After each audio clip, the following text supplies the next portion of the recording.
Esto de construir dos pilares, la justicia social y la justicia ambiental, no solamente es para tener una frase bonita que se llame potencia mundial de la vida, es para tener paz. La paz no es una negociación entre grupos armados. La paz es un acuerdo nacional de toda la sociedad. En materia de paz, indudablemente nosotros hemos tomado iniciativas discutibles. Yo admito las discusiones y la crítica, nadie tiene la verdad de cómo hacer la paz en Colombia. El país ha avanzado y ha retrocedido durante décadas. Hemos hecho el proceso de paz con el ELN y avanza. Hoy hay un cese al fuego en todo el país con el Ejército de Liberación Nacional.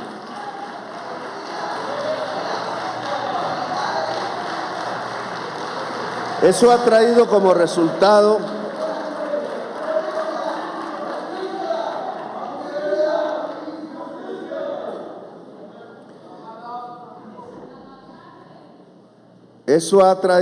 resultado una disminución sustancial comparado el número de bajas del ejército y la policía de este año respecto al año pasado, del 60 y del 55%.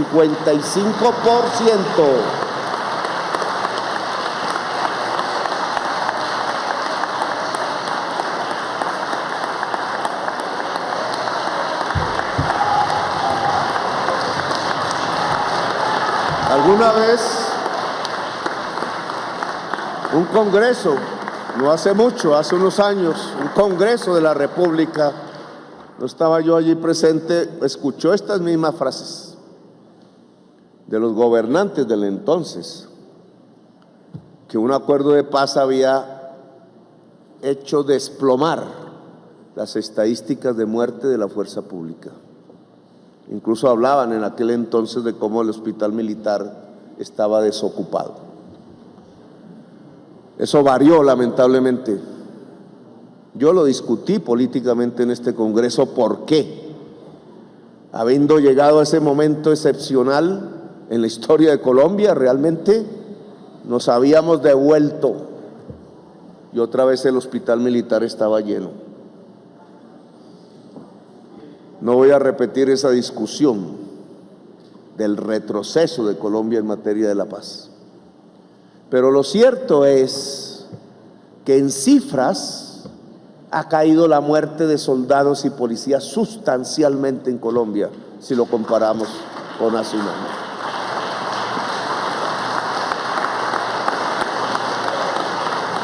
Eso es bueno, obvio que es bueno, son vidas de jóvenes que de otra manera quizás estaríamos enterrando, claro. Pero puede esconder una transición de la violencia en Colombia hacia otros lugares y espacios. Y es un poco lo que he discutido al interior del gobierno y por fuera. Es que se está acabando la guerra entre Estado e insurgencia, que es la que produce las bajas. No, no soy mentiroso, se está acabando.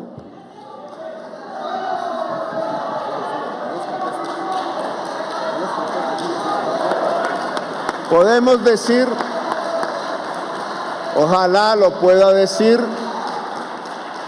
que la guerra entre la insurgencia y el Estado colombiano que comenzó quizás en 1948, un 9 de abril, ha llegado a su final.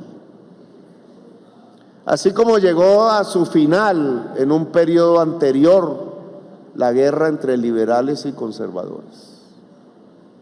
Alguien, algún congreso de estos, en ese entonces, quizás se paró y dijo: la guerra entre liberales y conservadores ha finalizado. ¿Mentiroso? No, finalizó. Pero se transformó la violencia en otra violencia. La violencia entre liberales y conservadores que mató congresistas en este recinto. Hubo un episodio de ese tamaño donde salieron los revólveres y se disparaban entre las bancadas. Esa guerra finalizó, pero se transformó en otra violencia. La violencia de la insurgencia, una parte de ese campesinado liberal, se volvió insurgente socialmente, políticamente, y comenzó la etapa que está terminando ahora. Sin embargo, estamos transitando a otra violencia, tercera fase de la violencia. Algún congresista de ustedes, ojalá en los próximos meses, podrá decir, como alguno lo dijo en el pasado, se acabó la guerra entre liberales y conservadores, se acabó la guerra entre la insurgencia y el Estado. Por eso disminuyen las bajas del ejército y la policía. Pero la violencia que viene es de otro tipo, la que ya está en el territorio colombiano. La violencia del siglo XXI, la que se ve en el mundo, en África, en el Medio Oriente, en nuestra Centroamérica, es la violencia por la codicia y la riqueza, por las rentas. Es la guerra por las economías ilícitas. Los actores son diferentes.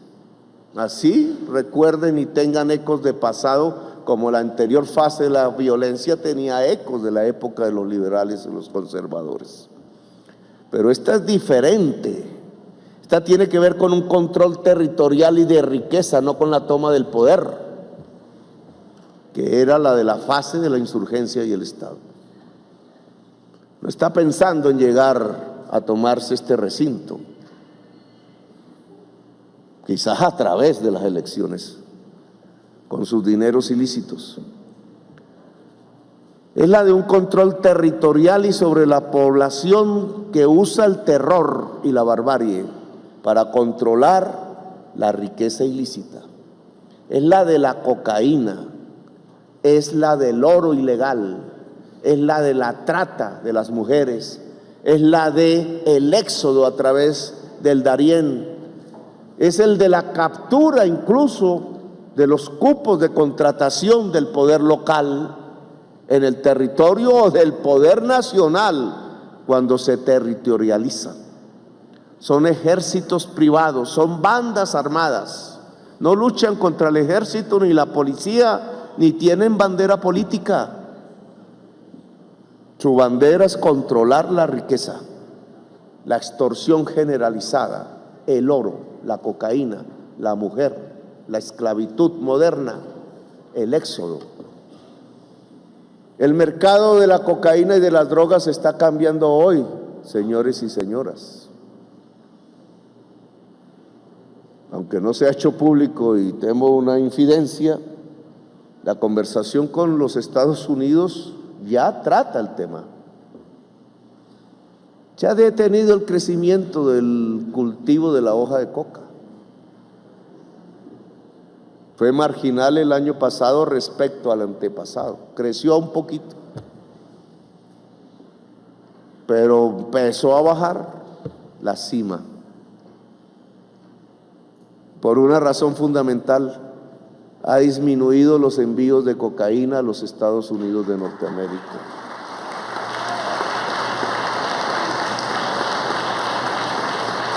Lamentablemente no es para aplaudir, porque aparece otro desastre en el horizonte. Ha disminuido los envíos de cocaína de Colombia a los Estados Unidos y por eso no hay estímulo para crecer los cultivos de hoja de coca y por eso en regiones cocaleras hay hambre. Se ha desplazado la geografía de la hoja de coca. La región cocainera más grande por exportaciones del mundo ya no es Tumaco y ya no es el Pacífico. Es la frontera de Colombia con Ecuador en el Putumayo. Es por eso que no tuvimos 100% de deforestación, porque el Putumayo tuvo deforestación positiva en la frontera. Y cuando los cultivos de hoja de coca se colocan en la frontera amazónica entre Colombia y el Ecuador por el Putumayo, es que no van al mar, quizás por el Ecuador, donde la violencia es más alta que en Colombia hoy, quizás por el Brasil buscando otras rutas. La geografía del mercado de las drogas varió porque el consumo en los Estados Unidos cambió de estructura, de mal en peor. De la cocaína pasó al fentanilo. La cocaína mataba a 3,000 norteamericanos por sobredosis anualmente. El fentanilo está matando 100,000. Es un opioide químico hecho en la China y en Estados Unidos mismo, que se vendía legalmente por la industria farmacéutica y que es 50 veces más adictivo que la heroína, y que en pequeñísimas cantidades una sobredosis mata. Por eso mueren 100,000. La cocaína va hacia otro lado ahora, hacia Europa y hacia el Japón y la China. Y no va como cocaína, va como pasta de coca, porque los laboratorios de cocaína ahora ya no se están colocando en el Amazonas o en el Caquetá o en el Guaviare o en el nordeste antioqueño, sino que se están poniendo en España, en Bélgica, en Holanda, en Japón. Está cambiando el mundo. Posiblemente, es mi opinión, ojalá es que el mundo de la drogadicción está peor, porque mueren como zombies. Las drogas van variando como va variando la fase de la sociedad. Del alcohol, del tabaco y de la marihuana de la época de las juventudes rebeldes, se pasó a la cocaína del neoliberalismo, de la competencia. Pero el mundo de hoy está mirando la muerte. El mundo de la extinción quiere una droga que no es ya ni la marihuana, ni el alcohol, ni el tabaco, ni la cocaína. Es el fentanilo. Muy seguramente el fentanilo entrará en Europa, ojalá no, y desplazará el mercado de la cocaína europeo. Quizás, eso es lo que se llaman ahora beneficios colaterales, Colombia en un tiempo no pertenezca más a las cadenas del narcotráfico, pero el narcotráfico mundial será peor, porque lo que tendremos es unos consumidores que no están pensando en fiesta, que no están pensando en alegrías o en sexo, están pensando en escaparse de la vida. Es el cambio entre marihuana y cocaína y fentanilo. Y esta nueva realidad pues va a tener implicaciones en nuestra propia guerra. Para mí, a pesar de lo dramático, es muy marginal el tema del fentanilo en Colombia, por lo menos hasta nuestras investigaciones actuales. Colombia no parece tener capacidad competitiva en el fentanilo, y entonces se nos abre una ventana de oportunidad para hacer la paz en Colombia. La paz de la tercera fase, que ya no es convocar a quienes querían tomarse el poder a hablar sobre la política y el poder, porque sobre qué más iba a hablar, sino que es convocar al que quería enriquecerse eternamente en algo que ya no tiene futuro, para deshacer los negocios y para empezar a construir una sociedad que sustituye economía ilícita por economía lícita, lo cual significa una visión que permita pensar en la prosperidad del territorio excluido. Si el territorio excluido no prospera, tendremos nuevas condiciones de violencia, no sé en qué aspectos, en el inmediato futuro. Pero hay unas posibilidades de paz que yo quiero que con ustedes podamos intentar aprovechar, sin que tenga mucha certeza, para poder disminuir sustancialmente la violencia en Colombia, en lo que hemos llamado como concepto la paz total.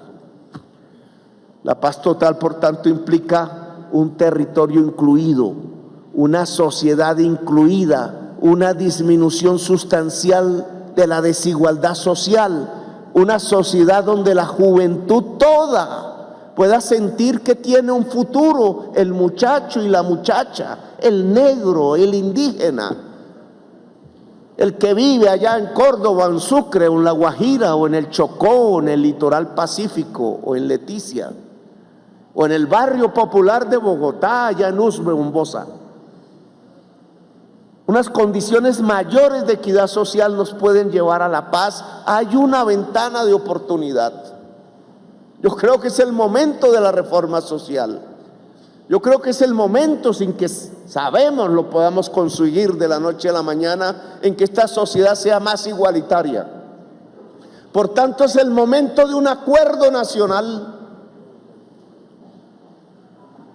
Si nos pusiéramos a pensar en ello, encontraríamos que cada uno tiene una idea diferente. Un acuerdo nacional es mantener las cosas como están. Un acuerdo nacional es volver al pasado. Un acuerdo nacional es pensar en una gran nación democrática y próspera. ¿Cómo se consigue eso? Un acuerdo nacional es permitirnos una sociedad más justa. Yo creo que un acuerdo nacional versa alrededor de tener una sociedad más justa y más productiva, y que es el camino de la paz, y que es el país de una gran Colombia, para volver a repetir el concepto. Podemos hacerlo entre las diferencias y las diversidades sociales, económicas y políticas. Yo invitaría a quienes hasta ahora han dirigido el país hace muy poco, social, económica, cultural y políticamente, que es un momento de ceder, que precisamente para aprovechar la oportunidad que la vida del mundo nos está arrojando en términos de desarticularnos de la mafia, del narcotráfico y de las economías ilícitas, es el momento de ceder para construir un país más equitativo en el mundo laboral, en el mundo productivo, en las distribuciones del presupuesto público hacia la educación, la salud, etcétera, que aquí tanto se ha discutido, hacia el territorio que hoy aguanta hambre y exclusión de siglos, hacia las viejas tierras de la esclavitud y de los herederos de la esclavitud, hacia la juventud colombiana, que algunos llegaron a llamar de terrorista, hacia esa juventud a la que hay que abrirle las puertas. Un acuerdo nacional no es que ceda al pobre, no es que se arrodille el que no tiene, no es que se llene de temor la que siempre ha sido excluida. Si queremos un cambio hacia adelante, no consiste en eso. No consiste en cómo se mantiene bajo control la sociedad sin democracia, sino que consiste en más democracia, más. Consiste en que esos que no han tenido nada y que han sido por siglos excluidos, puedan ser hoy incluidos en el poder de la decisión, en el poder de la economía, en la posibilidad de la prosperidad. No es retórica.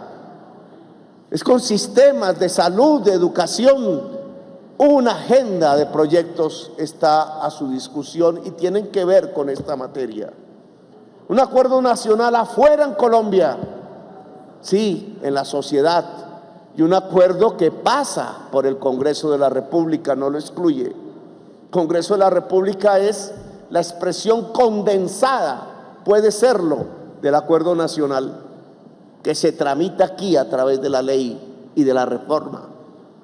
La ley y la reforma que tiene que ver sobre salud, que tiene que ver sobre el mundo laboral y las pensiones, como hasta ahora viene, pero que ahora tendrá que ver con los servicios públicos, con la minería, con la educación, y seguro que tendremos muchísimos temas más. Yo le convocaría al país al acuerdo nacional en esos términos, hacer realidad la paz, acabar la fase de la guerra, de la insurgencia con el Estado, y a no dejar prosperar la tercera violencia que ya viene, que ya está, el de las economías ilícitas y las bandas armadas pululando por todas partes, a no permitirle que crezca a través de este acuerdo nacional de justicia social y justicia ambiental que puede condensarse en el Congreso de la República alrededor de las reformas que Colombia necesita. Colombia, potencia mundial de la vida, es eso. El Congreso de la República queda entonces instalado. Gracias, muy amables.